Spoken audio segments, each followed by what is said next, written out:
90% of healthcare encounters actually occur outside of the hospital setting, yet the majority of healthcare improvement initiatives around the globe have been within the hospital setting. So we've got to do something about that. But first of all, we have to think, well, how harmful is primary care? Well, right now there seems to be a paucity of evidence to give us a figure. So in the hospital setting, we think about patients being harmed. 1 in 10 patients are harmed, and 1 in 300 of those may die as a result of the healthcare they receive. What's that look like in primary care?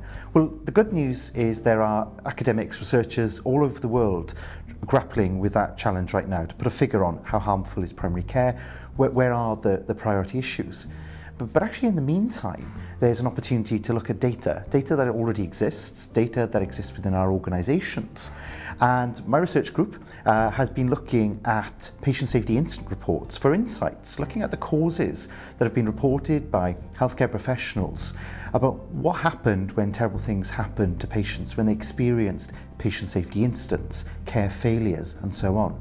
And actually those insights about what the causes were help us to start thinking about what are pragmatic recommendations for improvement that frontline clinicians can start to make when they're thinking about the design of their improvement project.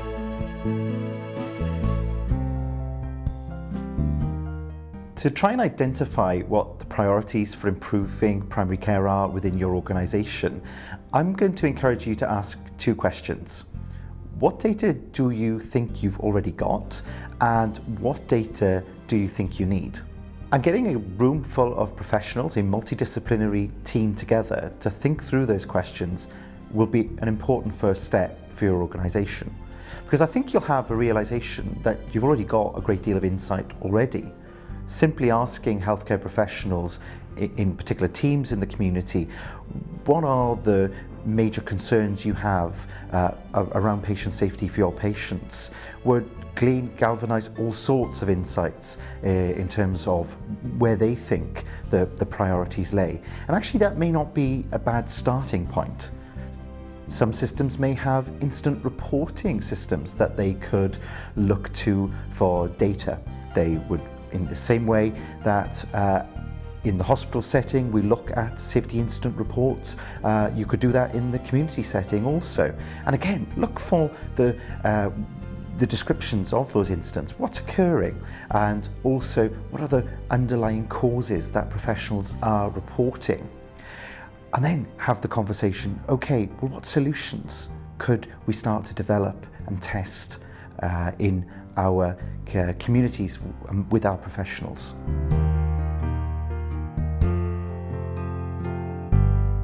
Let me give you an example of how community healthcare professionals can work together to identify priority issues that they themselves have reported to the instant reporting system.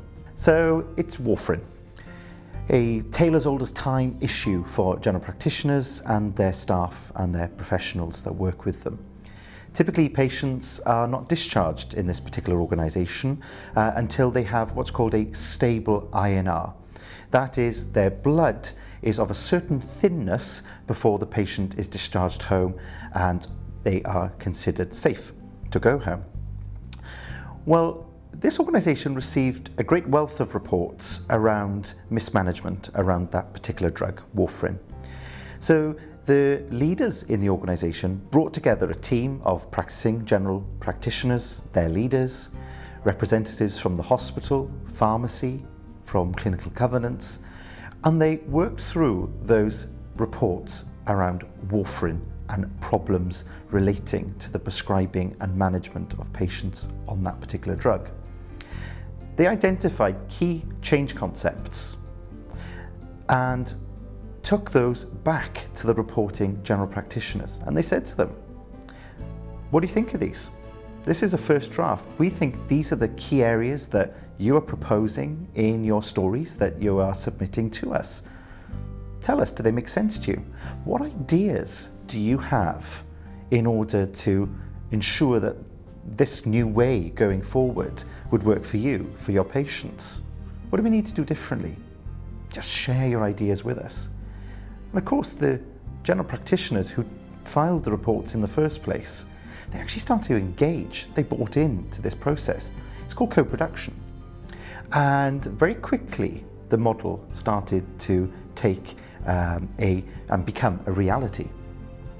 That particular way of changing how patients are started on warfarin in that organisation, in your money, would equate to a saving for the organisation of around 1 million Australian dollars. That was money that then was able to be reinvested back into the community.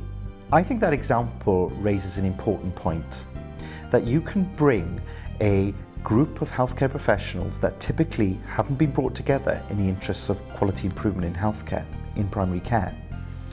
And you can start to have a conversation, start to build a culture of reporting with those professionals around the issues that they've identified matter most to them, to their patients.